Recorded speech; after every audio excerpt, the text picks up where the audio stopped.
एक बार की बात है, शांतिनगर गांव के स्कूल के 12th क्लास के सभी बच्चे आज 3 दिन की ट्रिप पर मनाली जा रहे थे। वो सभी बच्चे बहुत ही ज्यादा खुश थे। सफर लंबा था। सभी बच्चे एक साथ अंताक्षरी खेलते हुए जा रहे थे और अंताक्षरी के साथ साथ और भी नए नए गेम्स भी खेलते हैं। सब बहुत ही ज्यादा एंजॉय कर रहे थे। आज का मौसम कितना ज्यादा सुहाना है।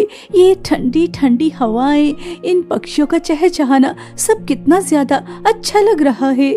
मुझे तो अभी भी विश्वास नहीं हो रहा कि हम 3 दिन के लिए मनाली जा रहे हैं। मैं तो बहुत ही ज्यादा एंजॉय करने वाली हूँ। पहाड़ों पर भी सेल्फी लूंगी, झीलों पर भी सेल्फी लूंगी, बहुत ही ज्यादा मजे करने वाली हूँ।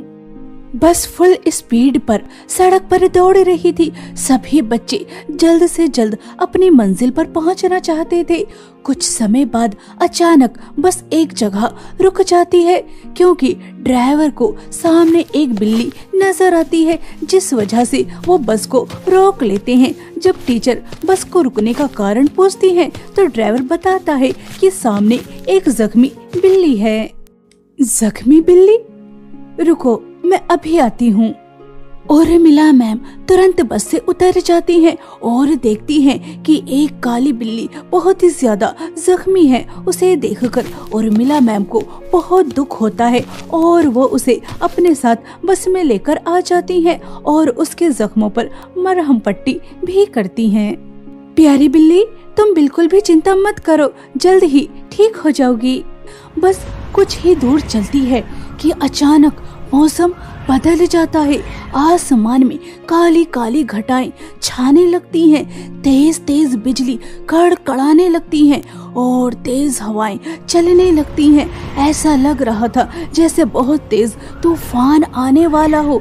जहां सभी बच्चे अभी कुछ समय पहले तक बहुत ही ज्यादा खुश थे, अचानक उनकी खुशी डर में बदल जाती है और तभी एक स्टूडेंट जोर जोर से चिल्लाने लगती है, मोहिनी बेटा, क्या हुआ? अभी मैंने वहां सामने बस के शीशे पर एक परछाई देखी। वो परछाई बहुत ही ज्यादा विशाल थी और उसकी आंखें बहुत ही ज्यादा डरावनी थी। उर्मिला मैम, वो बहुत खतरनाक थी, बहुत ही ज्यादा खतरनाक। खून! उर्मिला मैम, देखिए यहाँ शीशे पर खून ही खून। यहाँ इतने सारे खून के धब्बे कहाँ से आए? इतने ज्यादा खून के धब्बे आखिर यहाँ कैसे आए? कौन है यहाँ? मेरा पैर छोड़ो, मेरा पैर छोड़ो, मुझे बहुत दर्द हो रहा है। उर्मिला मैम, मुझे ऐसा लग रहा है जैसे कोई मुझे नीचे की ओर खींच रहा हो। मेरा शरीर धंसता जा रहा है। मुझे कोई नीचे की तरफ खींच रहा है। कौन है यहाँ? छोड़ो मुझे। बस, बहुत हुआ। मैं तुम तीनों को अच्छी तरह से जानती हूँ। तुम तीनों कितनी ज्यादा शरारती हो और ये सब तुम्हारी शरारत का ही हिस्सा है, ताकि तुम बच्चों को डरा सको। देखो, बच्चे पहले ही बहुत ज्यादा डरे और सहमे हुए हैं और ज्यादा डराने की कोशिश मत करो। एक तो पता नहीं मौसम को क्या हो गया और ऊपर से तुम। ड्राइवर भैया, क्या यहाँ आसपास रुकने की कोई जगह मिल सकती है? हाँ, क्यों नहीं बिटिया। यहाँ एक बहुत ही ज्यादा सुंदर जगह है, जहाँ जाकर तुम्हें बहुत अच्छा लगेगा। यहाँ जंगल के बीचों बीच एक पुरानी हवेली है, बहुत सुंदर हवेली। आप कौन और हमारी बस में कब आकर बैठी?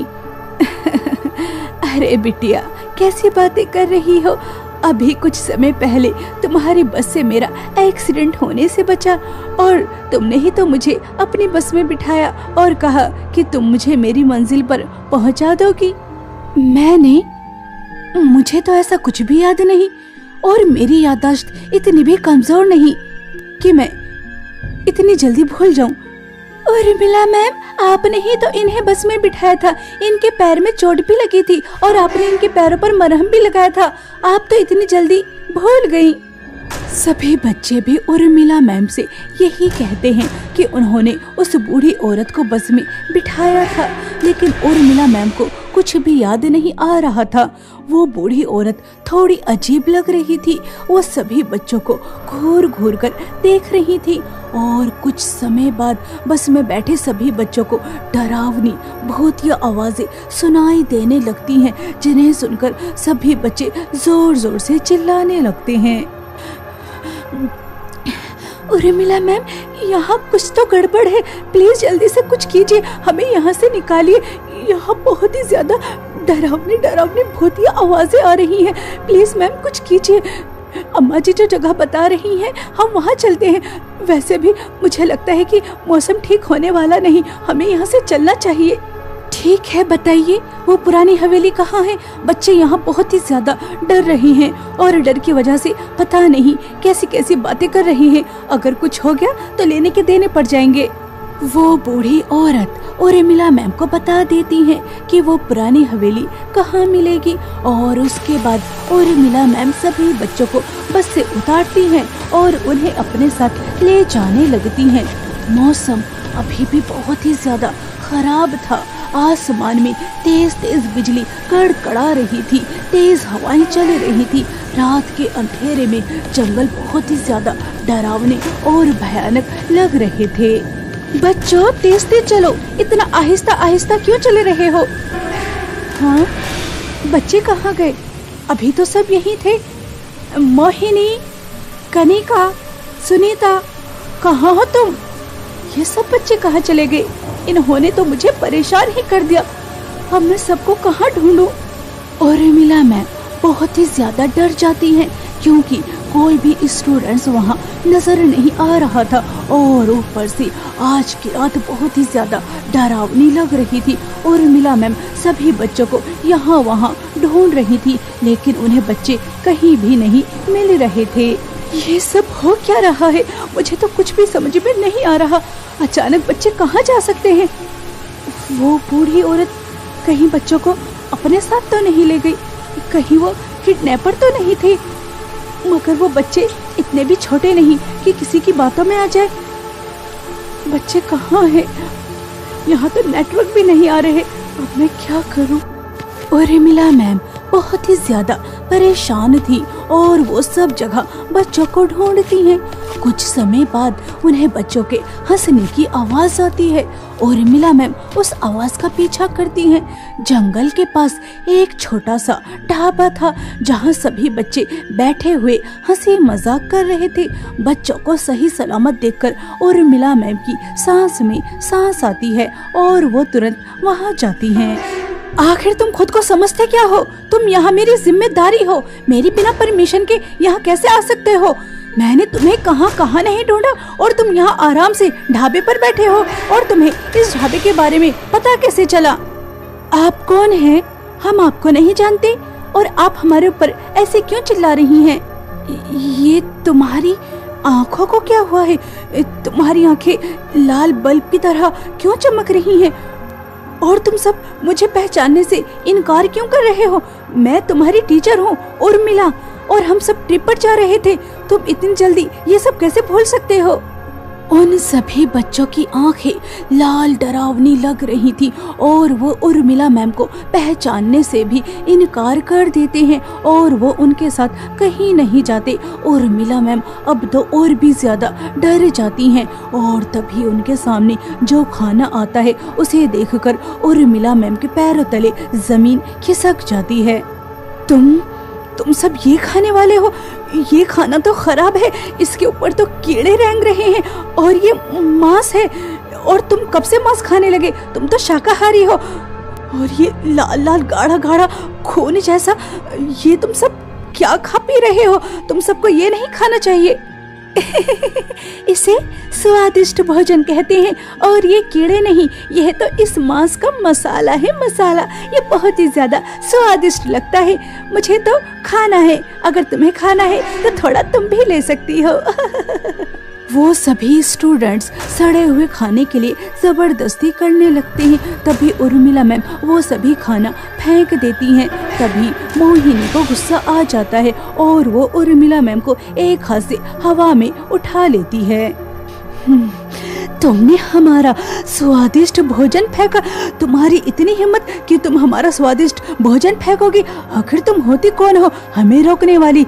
लगता है अब तुम्हें ही अपना भोजन बनाना पड़ेगा। अब तुम्हें हम मजे से खाएंगे, बहुत ही ज्यादा मजा आने वाला है। मोहिनी बेटा, ये तुम क्या कर रही हो?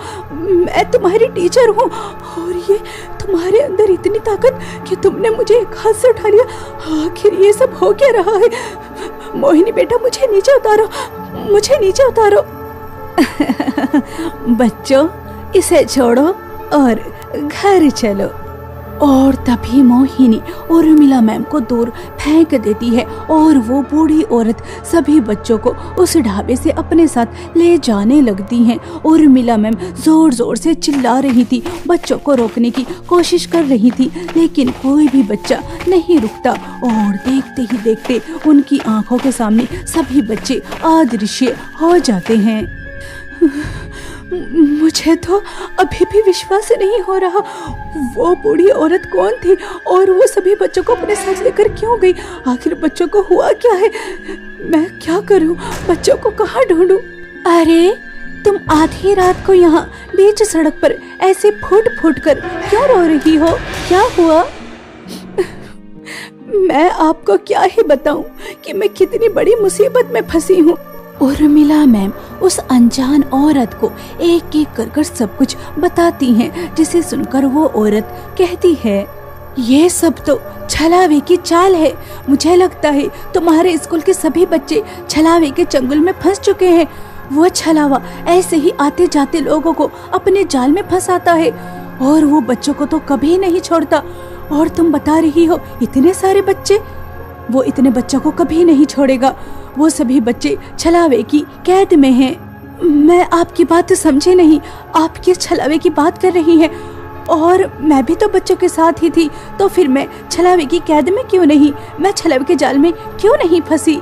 मुझे यह बताओ, क्या तुमने यहाँ आसपास कोई जख्मी काली बिल्ली देखी? हाँ, हमारी बस के सामने एक जख्मी काली बिल्ली आ गई थी और मैंने उसकी मदद की। उसे अपनी बस में लेकर गई, उसके जख्मों पर मरहम पट्टी भी की, उसे खाने को भी दिया और पता नहीं अचानक वो कहाँ गायब हो गई। और कुछ समय बाद मैंने अपनी बस में एक बूढ़ी औरत को बैठे हुए देखा और तब से ही वहाँ अजीब अजीब घटनाएं घटने लगी। बच्चों को कभी परछाई नजर आती, तो कभी खून के धब्बे, तो कभी कुछ। ओह, अब मैं समझी कि तुम छलावे के जाल में क्यों नहीं फंसी, क्योंकि तुमने उसकी मदद की थी। और जो छलावे की मदद करता है वो उसे कभी नुकसान नहीं पहुंचाता। और उस समय जो स्कूल बस में हो रहा था वो सब कुछ छलावा ही कर रहा था, ताकि वो बच्चों को अपने वश में कर सके। वो सब बच्चे छलावे के वश में हो चुके हैं। क्या मैंने अपने सभी बच्चों को खो दिया है? नहीं, ऐसा नहीं हो सकता।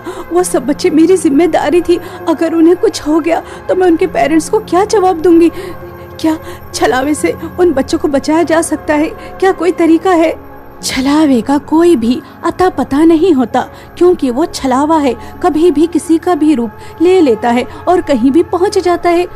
लेकिन आज रात तुमने उसकी मदद की, जरूर उसने अपना ठिकाना तुम्हें बताया होगा। याद करो कि उसने तुम्हें क्या बताया था, क्योंकि अगर देर हो गई तो सुबह तक तुम्हें तुम्हारे बच्चों की हड्डियां भी नहीं मिलेंगी।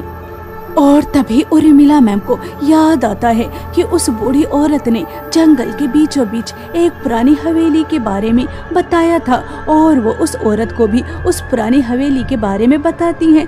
तभी वो औरत कहती है कि छलावा इस समय उन्हें वहीं मिलेगा और दोनों मिलकर जंगल के बीचों बीच उस पुरानी हवेली को ढूंढ रही थी। उर्मिला मैम बहुत ही ज्यादा डरी हुई थी और कुछ समय बाद उन्हें जंगल के बीचों बीच एक पुरानी हवेली नजर आती है, जो बहुत ही ज्यादा डरावनी और भयानक थी। और उस हवेली के पास एक तालाब था। तभी वो औरत उर्मिला मैम से कहती है, 12 बजने के बाद वो छलावा सभी बच्चों को यहाँ इस तालाब के पास लेकर आएगा, क्योंकि पानी में उसकी शक्तियाँ कई गुना हो जाती हैं और वो उन बच्चों की बलि पानी को देगा और शक्तिशाली हो जाएगा। उन बच्चों का शिकार होने से हमें रोकना है, हमें छलावे को रोकना होगा।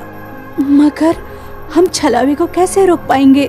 तुम्हारे पास 5 मिनट होंगी, बस 5 मिनट के लिए मैं छलावे को किसी तरह रोक सकती हूँ, उससे ज्यादा नहीं। अगर 5 मिनट के अंदर अंदर तुम बच्चों को यहाँ से ले जाती हो तो बच्चे बच जाएंगे, वरना अपने बच्चों को भूल जाना। और वो दोनों 12 बजने का इंतजार करती हैं और एक जगह वहाँ छिप जाती हैं।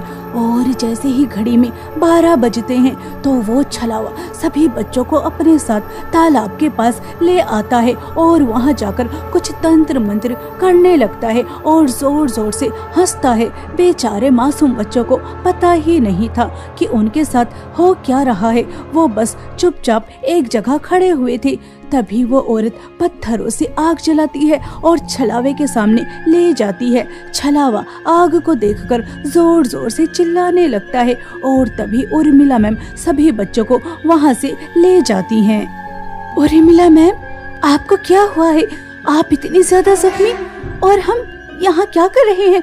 हम तो मनाली जा रहे थे, फिर हम यहाँ कैसे? उर्मिला मैम छलावे के बारे में बच्चों को नहीं बताती और उसके बाद वो सब अपनी स्कूल बस में बैठकर मनाली के लिए निकल जाते हैं। और उर्मिला मैम उस औरत को भी धन्यवाद कहती हैं जिसकी मदद से उन्होंने छलावे को मात दी और बच्चे को छलावे के जाल से बचाया था।